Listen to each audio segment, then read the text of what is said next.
クッションファンデですね、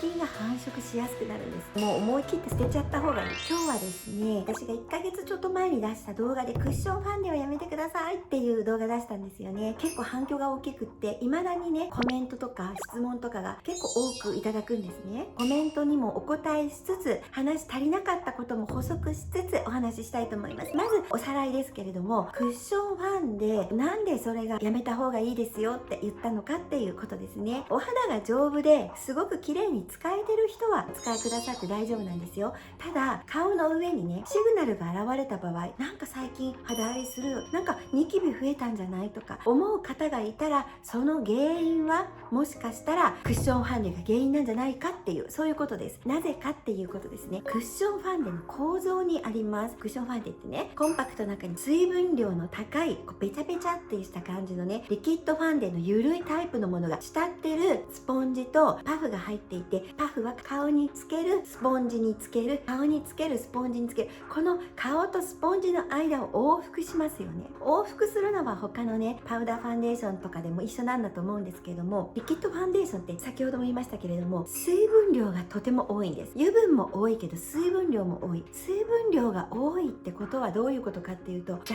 菌が繁殖しやすくなるんです。とってもです。腐りやすくなるってこと。ここでね、理化学研究所さんがしたこのシャーレの中、何かっていうと、これはパフのスポンジについているものの培養したもの、普通の一般雑菌が630個、そして真菌と言われるものが57個検出された。この辺にある黄色いのは、これは黄色ブドウ球菌って、みんなね顔の上にあるものです。もともと顔の上に皮膚常在菌っていう菌がいるので全然大丈夫なんですけれども、悪い菌と言われるこういう黄色ブドウ球菌、これ悪玉菌なんですね。その悪玉菌がいっぱい繁殖しちゃったりとか、あと真菌、カビですね。これ代表格がマラセチアっていうカビがあるんですけど、これ皆さんね、マラセチア毛包炎って閲覧注意で画像検索してみてください。じゃあどういうものが出てくるかっていうとね、例えばここの見たこういうお客様、結構赤みの強い出来物がバババってできたんです。数ヶ月この状態だったんですね。これはパッと見ねニキビに見えるかもしれないけど、ちょっとおかしいですね。赤くっ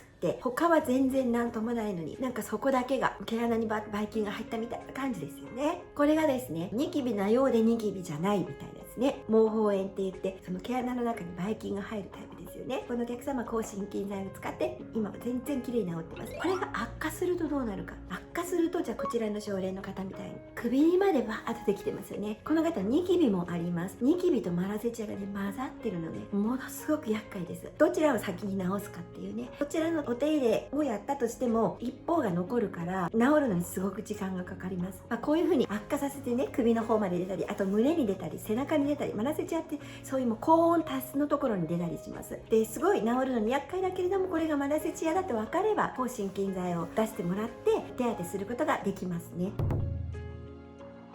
雑菌が繁殖しやすいっていう、その水分量が多いクッションファンデの特性と、あとはコンパクトに閉じ込めるわけですから温度が上がりますよね。菌が繁殖するのが大好きな温度っていうのは20度から40度ぐらいだから、そのぐらいの温度っていうのはもうこれからの時期簡単になっちゃいます。そうするとやっぱり雑菌繁殖しやすくなります。あともう一つ、雑菌が繁殖するのに欠かせないものがあります。これはね、餌なんですよね。雑菌の餌、カビの餌、これはね皮脂なんですよ。油が大好きなの。だから油がねたっぷりついたファンデのこのスポンジをやっぱり入れることによって、もしくは顔の上の皮脂がついたものをクッションにもう一回取る、塗るってやってるうちに皮脂が移ってしまいますよね。そうするとカビとか菌とかが繁殖するのにとっても好都合になってくるっていうことですよね。このクッションファンデを使うと必ずマラセチアになるわけじゃないんですよ。ないんですけど、突然肌が荒れ始めたとか、なんか調子が悪くなったっていう方は、クッションファンデも一回そうなってしまったらもう洗っても無駄ですから。っていうかもうクッションの方を洗ってしまったら元も子もないですよね。クッションの方にファンデがついてるわけだから、それを洗うぐらいだったらもう思い切って捨てちゃった方がいい。あと買い直すか、もしくはクッションファンデじゃなくてもっと水分の少ない固形のファンデーションにするとか、あとはですね、リキッドファンデーションどうしても使いたい方はそのリキッドファンデーションを手で塗った方がいいです。手で塗ればそんな問題はない。手はすぐ洗えるから。でもそういったやり方を研究してみてくださいね。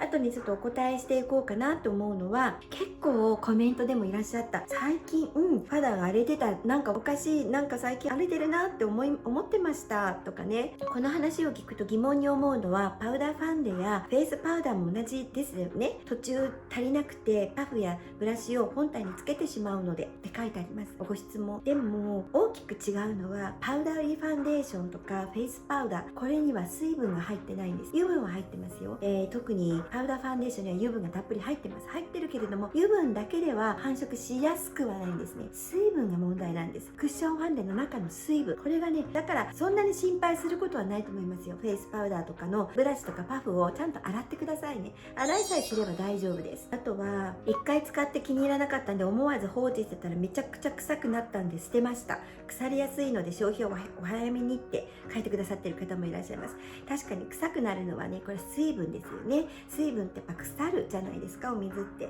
だからね、臭くなっちゃうね。雑菌が繁殖したってことですよね。あと20度以下ってことは冷蔵庫とかで保管した方がいいですかっていうご質問もありました。20度以下になりますね、必ず冷蔵庫は。だから理論から言えばっていうか、菌が繁殖しにくくなるっていう意味でおいては、冷蔵庫に保管するっていうのも一理あるかなっては思います。ただ化粧品とかって要冷蔵のものは置いといて、要冷蔵のものはもちろん要冷蔵なんですけど、そうじゃないものってすごく冷やしたりとかで使う時にまた出してくるとかって、こう寒暖差、すごい寒暖差ができますよね。寒暖差に対して弱い化粧品があります。むやみに冷蔵庫保管じゃないものは冷蔵庫保管しない方がいい場合がある。クッションファンデがどうかっていう、寒暖差に弱いかっていうことは、私今すぐはわからないです。多分大丈夫だと思うんだけれども、ものによってはありますよ。クレンジングとかね、冷蔵庫の中入れて取り出したらべちゃべちゃになっちゃいましたとかっていうのとかよく聞くんですよ。そういう場合はね、本当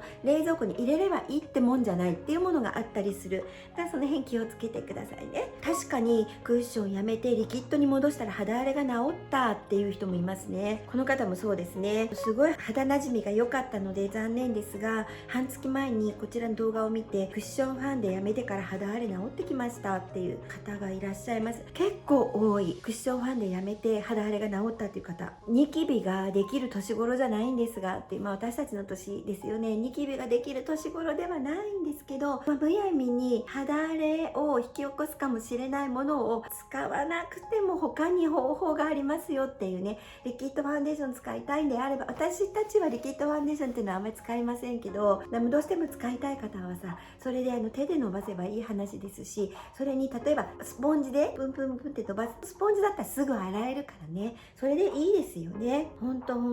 なんとなく白ニキビが増えてましたとかっていう方とかもいらっしゃいますよね。よかった。でもみんな気をつけていただければ、別に全然平気っていう方は別に使っといてもらってもいい。ただそのトラブルが起きた時に原因はこれだって思ってもらって考え直すきっかけになってもらえればなっていうふうに思いました。今日はちょっとね、症例写真なんかも入れたので、若干ね、そういうのが苦手な方だったらごめんなさいなんですけども、でも本当に治りにくいから、一回なったら本当にしつこいんですよ。ニキビもそうだけど、ラセチアもそう、ならないに越したことないなっていうね、そういうことですので、ぜひ気をつけてくださいね。はい、というわけで今日はこの辺でではまた皆さんこれからね、暑い時期になりますので、お肌のお手入れ、あと使うもの、道具、スポンジとかパフとかブラシとか、こういうもののお手入れですね、一回ちゃんと見直してみてくださいね。はい、というわけで今日はこの辺で、ではさようなら。